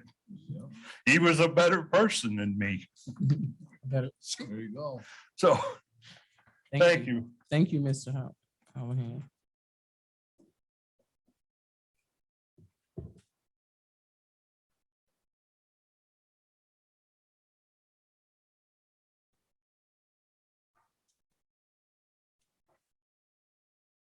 Hi, Brian Gross, 830 West Sixth Street. I was here last meeting, and between then and now, I went to the Planning Commission meeting where they were busy discussing Johnson Road and Paz and US 20 rezoning and stuff. The mayor was there, the planning commissioner was there. So I spoke there. I had both their attention. Of course, when it came to public comments, the planning commissioner started getting up, putting his stuff away and stuff. Didn't want to pay attention to me. Since that time, last time I spoke here was because of the inattention of this administration to pay attention to the citizens. They still haven't reached out to me. They are too interested in bringing in economic development. I understand that. But the administration also has to care about the residents, citizens, and taxpayers that already exist in this city. They want to bring in a company that's going to have more jobs. Well, we don't have the employees in this town. I mean, you just look every place is looking for people to work. Where are they going to get these people? They're going to just pull them away from existing businesses in Michigan City to staff a warehouse? Doesn't seem right to me. Same with affordable housing. This administration, why aren't they working on trying to get affordable housing in here? If they bring more workers in, where are they going to live if we don't have affordable housing? This current mayor and his administration I'm just very, very disappointed with them. And I'm glad he's going to be a one-term mayor. Thank you. Thank you. Comments from the public?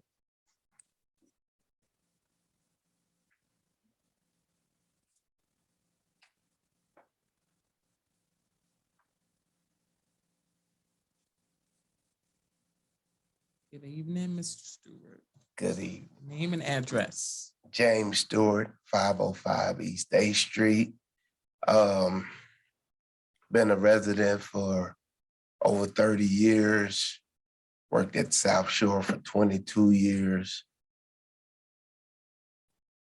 I'm before you. I was supposed to be here at last meeting, but I'm before here. I'm the one that started the petition that Michigan City need a field house / sports complex. I travel around with my 14-year-old son and see all of the places that have that. And I think it's time for Michigan City to have a sports complex for our kids. We always talking about there's nothing for them to do. Let's give them something to do. We always say children are our future. Let's give them something to look forward to. The kids are leaving here and not coming back because they have nothing to be offered to. So I am asking the city that they would look at it, if it have to be with the school board or whatever. And it's only 3 reasons that we need it. First of all, the kids don't have anything to do. And second of all, it's the development of our kids. Brother Mack actually gave me a statistic of Michigan City in the last 10 years are being competitive in the Duneland Conference. We are the only city that don't have a field house in the Duneland Conference. And our kids are suffering from that.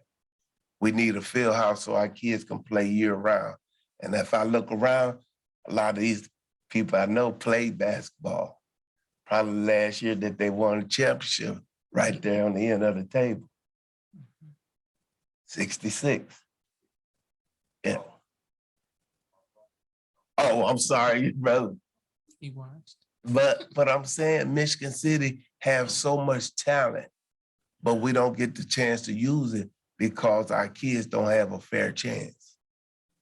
Just last weekend I went, and I always try to send pictures to Dab or Meg. We was in Gurney, Illinois. They got 6 full courts. That's 6 games going on at one time. Don't you know the money it could bring to the city? Hotels, business, restaurants, hotel, everywhere you go. It was $20 to get in the game. You're not gonna go all the way and don't see your son play. So even if the city charged 10 or half of that, we need to really look at getting some kind of field house for our kids. I don't know who we have to partner with or how we need to get it started. I always say, if you're the smartest kid in your circle, you need to get a bigger circle. And that's why I'm here. So we need help for our kids to eliminate all of the things that's going on with the shooting, the fighting. When we grew up, we had Eastport. I'm sorry. Thank you. Thank you, Mr. Stewart.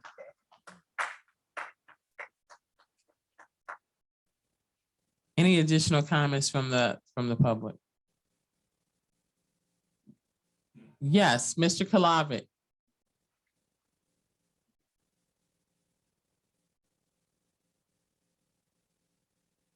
Tommy, are you there?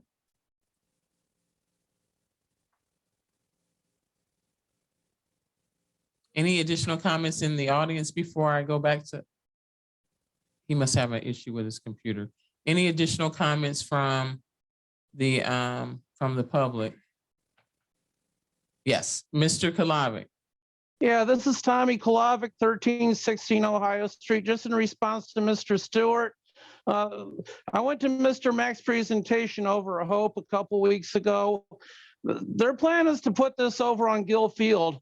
The property is all owned by the Michigan City area schools, and I really don't feel that this is a council issue. They need to take that up with the school board. They meet last Tuesday every month, 6:30 down at the administration building on Carroll Avenue. That's the old Riley Elementary School for those that don't know. And additionally, another comment I had, we need to be real careful when we give these tax abatements to these companies. They really can't be trusted. This Corsicana mattress factory that went in, they opened up, they had a big ribbon ceremony. They gave all kind of promises. They were supposed to hire 350 people. 3 months, they went out of business. They closed up. Now they're looking for a new occupant. They put millions of dollars in renovating that factory. So that's just my comments for tonight. Thank you. Thank you, Mr. Kalavic. Any additional comments from the public? Mr. Ernie?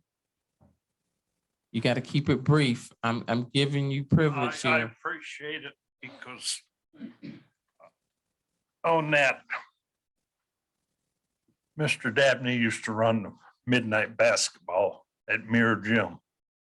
We no longer have that. That belongs to the Y now. The other gym at Elston belongs to the Y.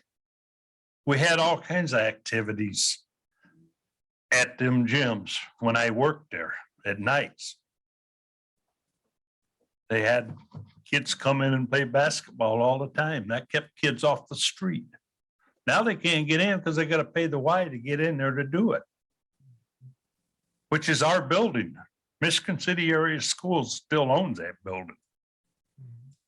And they're buying another building out of. Thank you, Ms. Ernie. Sorry. No problem. Any additional comments from the public?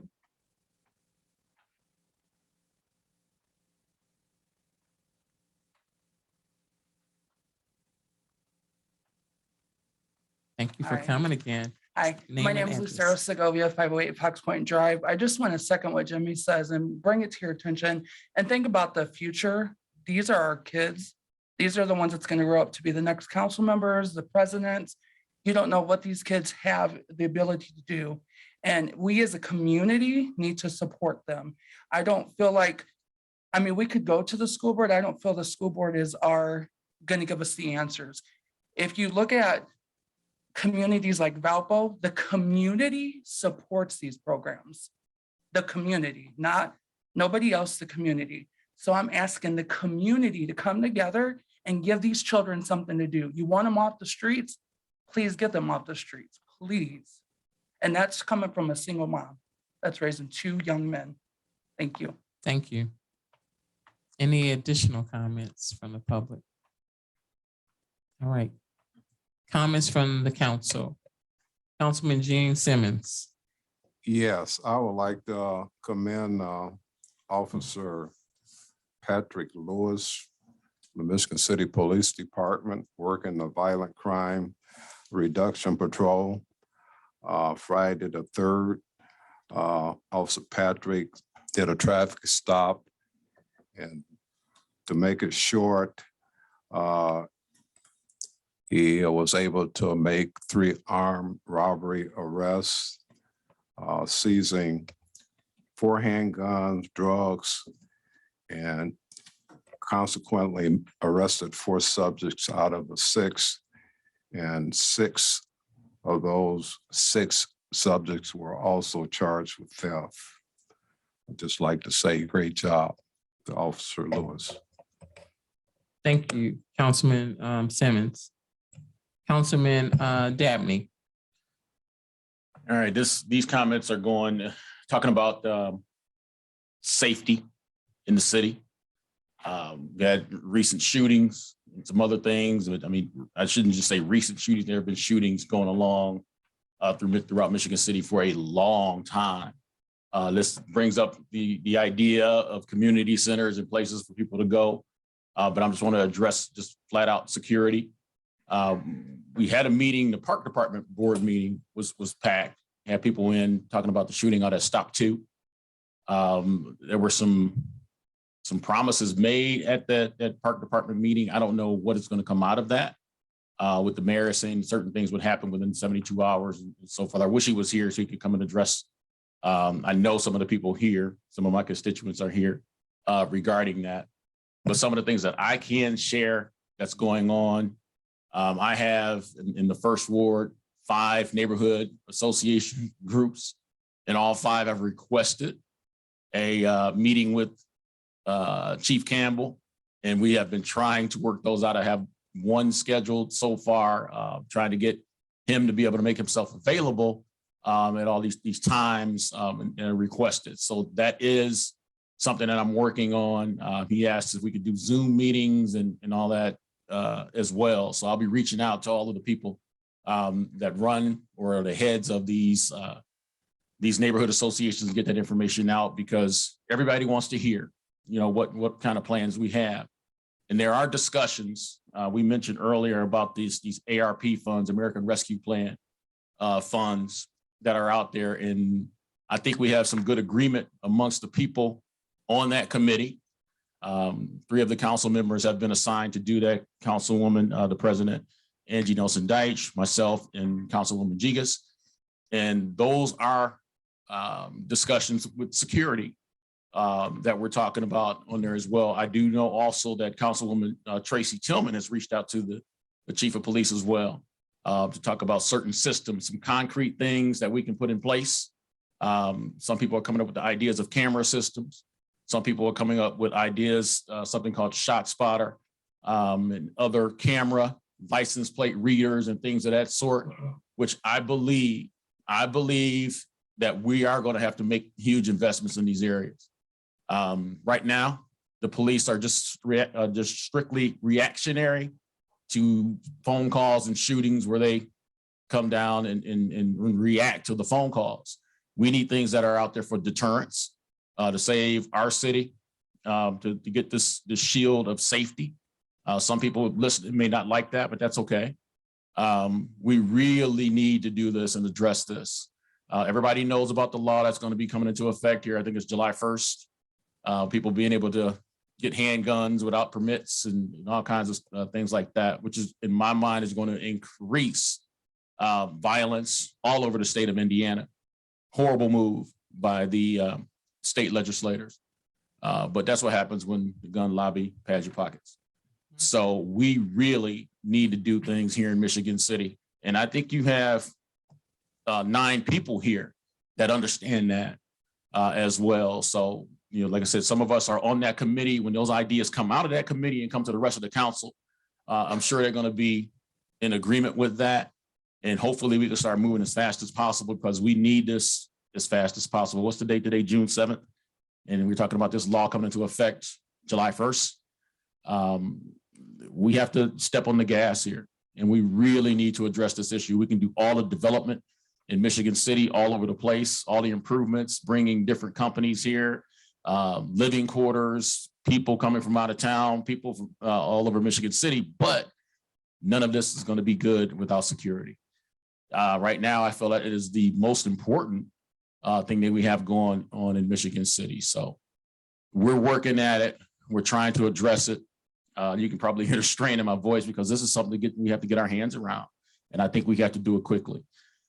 So I don't want to speak for anybody else up here, but I bet they would back what I'm saying, that we really do need to address security here in Michigan City. And we are working to do so. Thank you. Thank you, Councilman Dabney. Councilman Don Privilinski. Thank you, Madam President.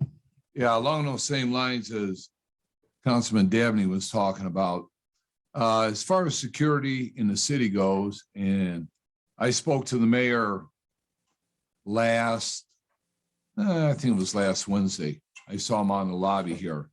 And that's after we had the shooting down at Stop 2 and some other things that took place down at the park. And I had suggested to him as a suggestion that why don't we hire or ask, the county sheriff's department, if they would have some individuals that would want to work overtime here in one of Washington Park, one driving through Fetters Alley. And the same thing with the state police. Ask them, give them a call and ask if they would want to come to Michigan City. I didn't get any response back. He just kind of said, yeah, we'll look into it. Where it went from there, I don't know.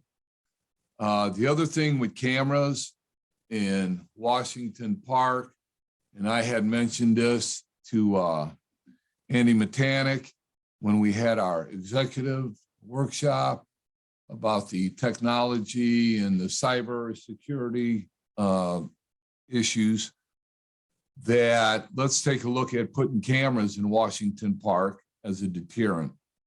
So I didn't get a response back, so I called Andy, and Andy told me that he looked at it and that, the price would be somewhere in the neighborhood of, I don't know, $80,000 to put cameras down there. But the problem is getting them in time for this summer to install them. Yeah, the supply chain issue. But he said they would be available for next summer. So I would think that there would be some type of deterrent that, we put cameras down there. And I know people, we think, well, I don't know if they think that we're trying to be Big Brother, and we're not trying to be Big Brother. I'm not trying to be Big Brother. What I'm trying to do is save people's lives from getting shot, from getting hurt, for people, taxpayers of Michigan City, or whether you live in Long Beach or Trail Creek or LaPorte, you want to drive through Washington Park on a nice evening, but you can't, or you don't want to, or you might have reservations because you're greeted by a group of individuals right here by the entranceway, because they decided they're going to sit there and smoke marijuana and cuss and play loud music and think that that's okay. To me, that just scares people away. I saw it personally last summer with my son and my wife. We went down there and I saw that, and I couldn't believe it.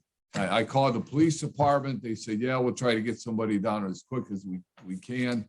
Whether they did or not, I have no idea, because we didn't hang around that long. But that'll never leave my mind after what I saw there that evening. But what's going on down there, it's unfair to the taxpayers of Michigan City and the citizens of Michigan City. Because what these thugs are doing, they're taking over our property, our enjoyment of living in a city. And that's what's, in my mind, that's what's going on. And I'm not going to stand for it. Okay, that's enough about Washington Park, but I did want to mention that. The next thing is, I know that we now have Mr. Haas and Associates are now off the table as far as engineering for the city. We are in almost the middle of June, and we do not have a sidewalk contract to do any work on sidewalks. I don't even know if we have a blacktopping contract to go out and do blacktopping in the city yet, because I haven't seen any blacktopping going on in the city. So what's going to get done this year? Anything? I don't know. Maybe there's another engineering company that's going to come on board and we're going to try to get some work done. But I would think Reith Riley might be contracted out for the rest of the summer, because they're working on the toll road, I-94, wherever these big companies go. So I would like the mayor to address us at the next council meeting on what's going on with sidewalks and street repair in the city of Michigan City for this coming summer. On a good note, I do want to thank the NAACP and the Northwest Ministerial Association for holding the prayer vigil at St. John's Church. I believe it was Wednesday. Reverend Fine was there and the other ministers. It was very good, and it was all about the shootings that took place in Uvalde and Buffalo, New York. And I just want to repeat what they were talking about is that the whole community, we need unity, we need healing, we need peace, and somewhat of possible tranquility to get our arms around what's going on in our nation. The other thing that I'd like to mention is that this coming Tuesday is Flag Day. Everybody in the United States, in my mind, should have a flag, should fly a flag. And if we just think about it, united, we always say United States. Well, do we really mean united? To me, what that would mean is everybody in the United States should be united somewhat. You may not agree with everybody's viewpoint, political viewpoint, what have you, but still, you should be united as human beings to have peace with one another, not go around shooting one another. And at Strebo Pond, I'm glad to announce that the sanitary district has agreed, because I'm a liaison to the sanitary district, that we have worked out that the parking lots are now going to have lights. The lights will be installed in August because of supply train issues. And those lights are all about reports of harassment and people disturbing other people as people get down there early in the morning to walk. That way, people can see who's actually in the parking lot area. And if they want to get out of their car, fine. If not, if they want to stay in their car, at least they know people are around there. And it's a security issue. And I'm glad to see that the sanitary district agreed with me. And they also agreed with Chief Campbell about getting lights out there to make it safer for everybody that wants to go out there and use Strebo Pond. And with that being said, thank you, Mr. President. All right, thank you. Councilman Michael Mack. Alrighty, I'll be brief here. First, Ernie, your getting beat up story, that's truly your old school Michigan City. Talking about getting beat up back in the day, taking it like a champ. Second thing I've got here is, just an example of what we saw here tonight.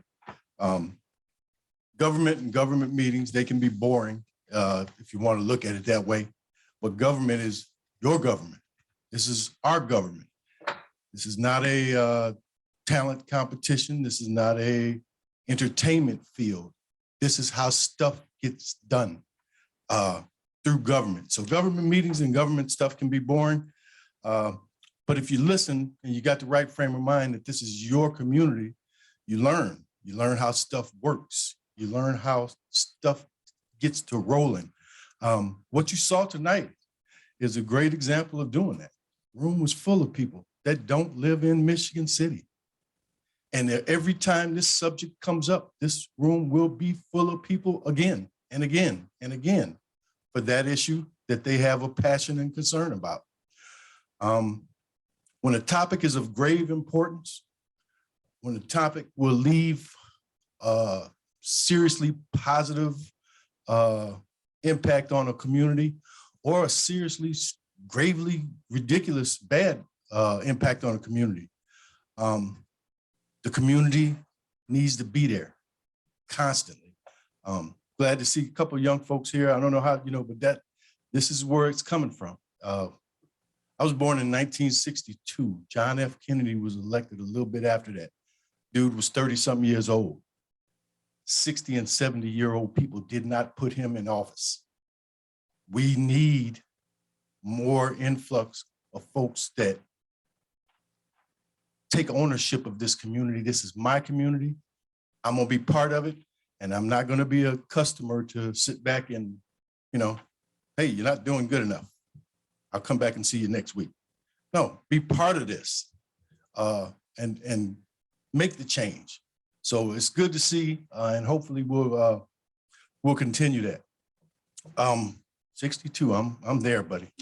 1962, I was born. To Mr. Stewart, I want to thank you for all you've done. You're correct in everything you were talking about. Glad to see you at the thing I did last week. You're very much appreciated, and it's going to bear fruit. You just have to keep pushing the buttons, and we're going to get this coalition together to do that. And the big thing I spoke about at not just a field house, but it's a culture, a development and training culture. And we have to develop the people to develop the children. A lot of our issue is a lot of kids don't have quality circles of grown folks.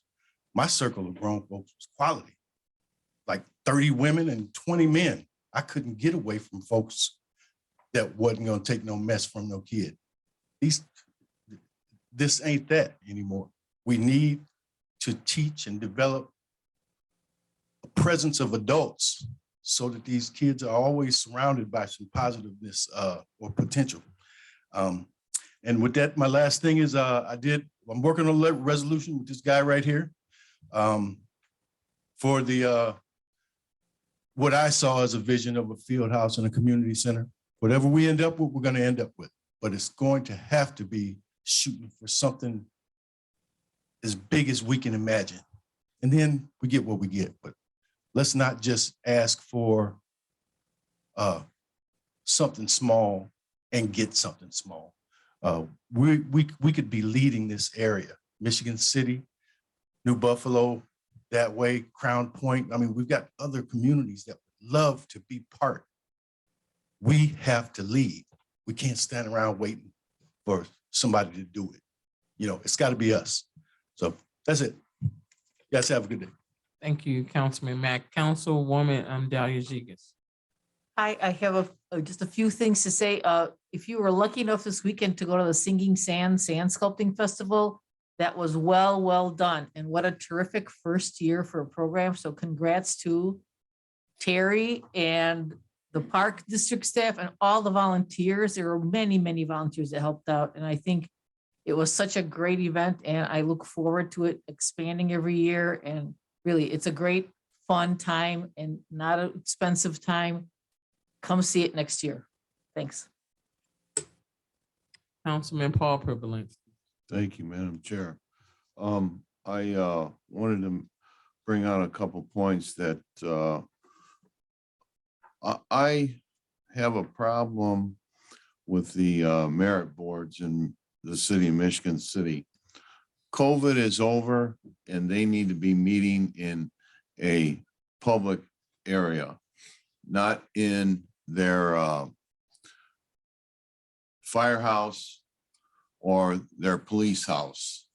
They need to be in this building where they're meeting before COVID took effect.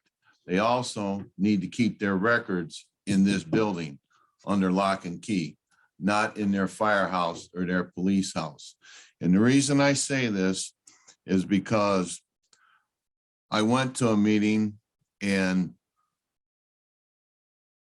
they didn't have the door unlocked. I couldn't get in. Luckily, one of the firefighters let me in. But I thought about all this, and it goes back to a point when I was first on the city council with Virginia Martin. We were looking for where the police merit board was meeting.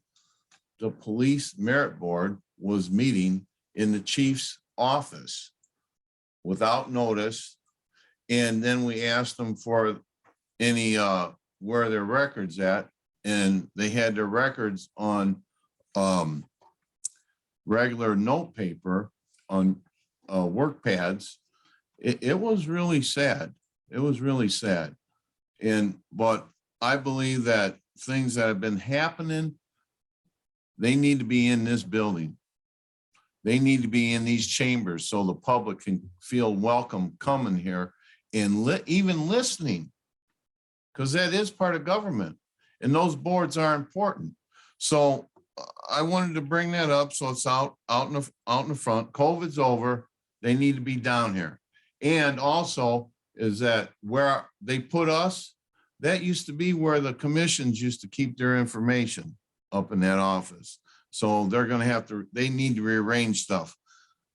But, you know, talking about this gun issue, security in the community, there are a lot of issues here. One of the main issues, if you've been following this with experts that have been talking about it, is that there is a mental health crisis in the youth, in the younger, in our communities. And I think personally that we need to address that also, besides going and trying to get cameras and that stuff is good.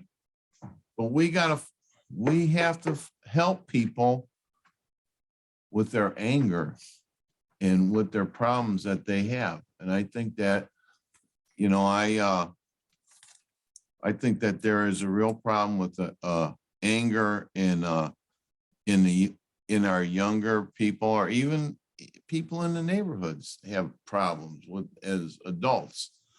But I will say that I have had conversations with the head of traffic division about getting cameras at some intersections. And I do believe that they're worthwhile for two reasons. If there is a serious accident, not saying that you can look at all the cameras at one time, but it will be a record of it. And I'm not saying that we'll start giving tickets out like, you know, in Chicago, but I think some of these heavily traveled intersections are really bad and dangerous. And I'll give you one in particular, and that's Ohio Street and 20 and Cool Spring Avenue and Franklin Street. I'm on that street a lot, and I see people blowing that, going through on red on that intersection. Now, I know the police can't be everywhere at one time, but, you know, I mean, that's one way we need to look at this. And then there's some system that the police can use on cars they're looking for, that I was told that'll pop out and give the police an alert, that it could, you know, help alert people. I don't know exactly what it is, but there's a lot of technology, and we need to be specific on what it is and where we're going. But the bottom line for me is that I want everyone to know that I appreciate all the information that the people from Long Beach brought to us. And I think that they brought a lot of pertinent information. And a couple main things are that they don't need to have the sewer put in place because there's no pollution going into the lake, and it's a moratorium by the county is causing this problem for them to fix their septic systems. And we need to keep that on focus, on point, on what's really going on here. And that this is the town of Long Beach's issue. Really, it's their issue.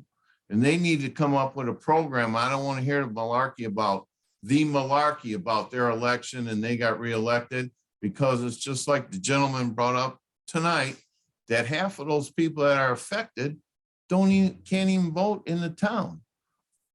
Can't even vote in the town. But in the long run, we need to be very prudent on what we do, because we're not providing services to the people in our community. And I'm very adamant about the $8 million tunnel to nowhere, and about the project that was never engineered, not even engineered in the 2nd Ward and the 5th Ward. And it was a project brought on by complaints and sewer backups on combined sewers.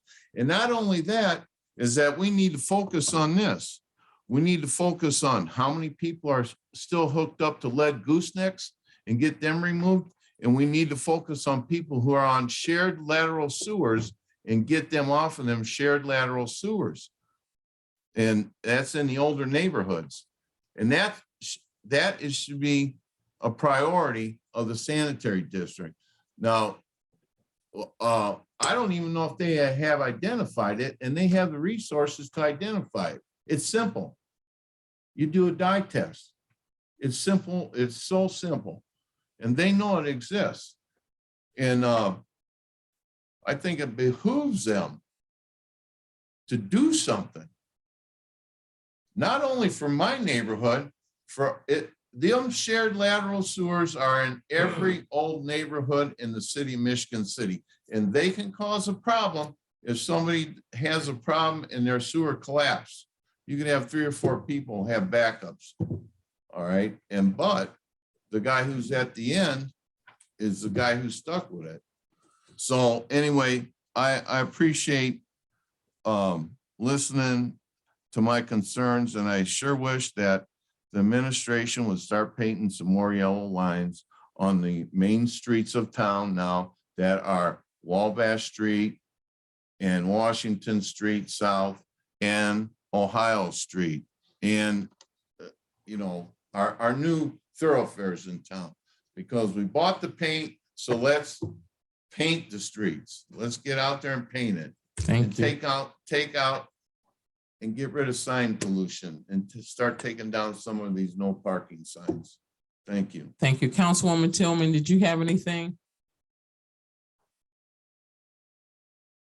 Just checking in. Councilman Sean, anything? Briefly. Yeah, briefly. Just real quick, when we were talking about tabling the ordinance for Long Beach, and I was questioning about the length of time, and I couldn't do it now. But this here was my train of thought, because this really is not our issue. It's the issue, it's the town of Long Beach's issue. And the town of Long Beach needs to figure this out, not the 9 council members from Michigan City being responsible for what happens in Long Beach. And besides feeling like we're being pushed in a corner, like Councilwoman Deitch, I believe, mentioned at the last council meeting, what's in my mind is that I wanted to table this ordinance for 3 months. Let the city of Long Beach go back and put a survey together and get their survey done in 3 months and see what the people of Long Beach want. And then go back and also do some refinancing with the state, the federal government, grants, and see what they come up with. And then if that's not feasible, then it's not feasible. If the people, and go with it from there and bring back some information to say that you did all this work. I know they did that survey back in 2018. That survey means nothing to me. I'm sure the people of Long Beach, it doesn't mean anything to them now either. And what I've been hearing is that if everybody pays for it, everybody's kind of satisfied to put that sewer system in. How long it's going to take, I don't know. I'm not a sanitary engineer. But I would just think that we would give them, let them do the work. Let them come back with the facts, see what the people want. And if the people don't want it, well, then maybe the Michigan City Council really has a good purpose to say, no, we think you should have it because you may pollute the lake. This is my take on this. And Councilman Paul Perbolinski, I understand the 2nd Ward. I understand the 5th Ward with these sanitary sewers, because we've been talking about this for 15 years already about getting these sewers fixed and in the hole in the ground over on A Street. And that is a serious issue because there's a lot of flooding that goes on in people's basements and things like that. But just getting back to my point, I still think we table it for more time. Let Long Beach go back and do some homework, come back to the city of Michigan City, and then we'll talk. Thank you. Any additional comments from any council member before I got one short one. that wasn't short, so is it gonna be shorter than this? Yeah, it's gonna be short. I want to thank and remind everyone that this is the 78th. Yesterday was the 78th anniversary of D-Day. And we owe a great gratitude to the greatest generation and all the veterans that served. And Indiana has one of the highest serving rates in the country. Thank you. Thank you. All right, couple of things. Yeah, agree. Sanitary district, you know, we have people on the furthest east of our city, Eastwood Road, a bunch of areas over there that don't have sewer that were promised as a part of the Lakeland annexation years ago that still don't have sewer and water. So I agree with a lot of that. Terry, great job this past weekend. Figure out a way to get more sponsors, make it free, bigger event, more food, more vendors. You did an excellent job as a one-man show with a lot of volunteers. So kudos to you on that. I also want to mention Jeremiah Clanton and Zaria Trevelyan from the high school. They went downstate this past week. I was sure Mr. Kalavic was gonna say something, but he didn't. So they both went down and represented the city. Some records were broken. Zaria actually medaled as a junior and broke the record twice. She broke the record in her preliminary heat and then turned around and broke her record again in her finals heat. And she was just happy to be there, but she's very humbled by that. So congratulations to the Marquette High School graduating class. And this weekend, we have the Michigan City High School seniors graduating as well. So congratulations to them. And then I have a couple of announcements. This one is from the Piranhas. On June 23rd, they're having the world's largest swimming lesson. And again, this is for boys and girls ages 3 to 18. The world's largest swimming lesson brings together tens of thousands of individuals from hundreds of communities around the globe whom all participate in the same lesson on June 23rd to raise awareness about drowning and the fact that swimming is a vital life-saving skill that every child should learn. And we are a water community, and we know that we've had some very devastating tragedies. And it's so nice to see all of the lifeguards we have working this year. But it is June 23rd. Registration begins at 5:30. It's free at the Michigan City High School pool at Door J. And if you have any questions, the Michigan City Piranhas do have a Facebook page, but it's MC Piranhas, and it's MCPIRANHASWIM, Piranha Swim @gmail.com. So, and that's on June 23rd. So put it on your calendar, take your families. Also, we have several workshops that are scheduled. Yes, we do have an ARPA committee. It was established last year, and we're now halfway through June, halfway through this year. So on the 14th in the EOC room, the purpose of the meeting, I'm just going to read it, is to review and discuss ARPA funding application process and community input. I know several people have been approached in grocery stores, neighborhood meetings, what have you, about funding from different organizations. So it's time to figure out a process and not keep swirling ideas, but actually come up with a process on, you know, how we want to review and receive proposals and what that looks like. And that is an EOC room, but then there are a series of meetings, and this is where the public comes in.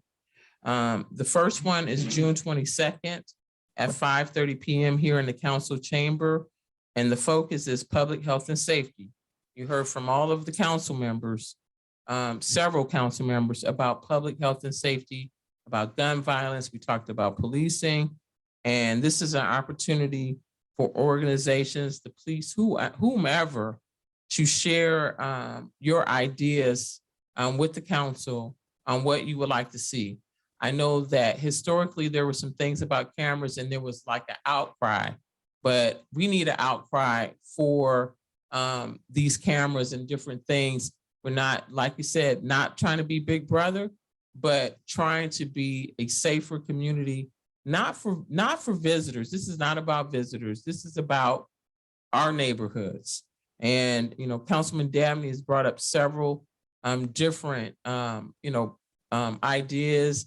I know that you go on the Ring website, there's a whole thing on community projects that talk about, utilizing that. But we have to have your input from that. So that is Zoom. It's hybrid and here in the council chamber on June 22nd at 5:30 PM. The next one is on a Monday because we have a lot of restaurants and a lot of barbers and barber shops and beauty shops and all types of businesses that are small businesses that cannot necessarily make meetings in the evening. And even if it's something else you want to express your ideas on, this one is on Monday, June 27th at 11:30 a.m. here in the council chambers. The focus will be small business and workforce development. So if there's any ideas for those areas, but if you can't make an evening meeting and you want to bring up something else, we will listen to it. It'll be recorded. And then the last one is Wednesday, June 29th at 5:30 PM. And this is, the purpose of this one is nonprofits, neighborhoods and parks, and that's where the field house falls into that category. But 5:30 PM, again, to receive input on how you would like to see these ARP dollars funded. I know that we have a committee, an informal committee. It's not by legislation, it's not by executive order. It's good that we have 3 council members, but it's not good to exclude the public from the process. We need to hear from you. If you don't show up or you don't send something at one of these meetings to us, then it is going to be us making those decisions.